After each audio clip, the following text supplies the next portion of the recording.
Bago ang lahat, nagpapasalamat muna tayo sa buong may kapal sa buhay at kalusugan na ipinagkaloob sa atin.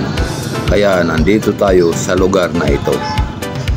The Recreational Center of Pagadian City na tinatawag nilang Palasyo. Ang probinsya ng Zamboanga del Sur ay binubuo ng 26 municipalities. City of Pagadian, the provincial capital.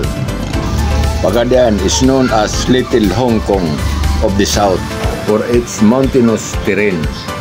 Is the capital of the Zamboanga del Sur and the region center of Zamboanga Peninsula. Bisaya o Cebuano spoken by about 2/3 of the population. And Margos sa Tubig, the oldest town in the Zamboanga del Sur.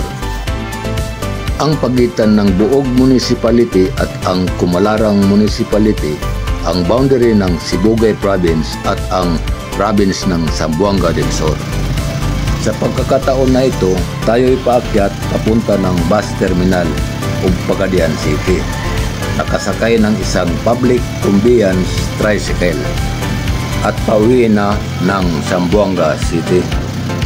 Sinadya nating hindi mag-rural bus para malaman natin ang kaibahan sa pagbibiyahe, lalong-lalo na sa oras ng paglalakbay. At ako'y sumakay ng public utility van. Ang pagbibiyahe ng van, Pagadian to Ipil ay 3 oras at pasahe naman ito ay 300 o 300. At lilipat tayo ng ibang van, ang biyahe naman ito Ipil to Zamboanga City. Ang paglalakbay nito ay umaabot ng 3 oras at 300 naman ang pasahe. May kaibahan ang biyahe ng rural bus. Sa bawat municipality ay humihinto at aalis naman kaagad.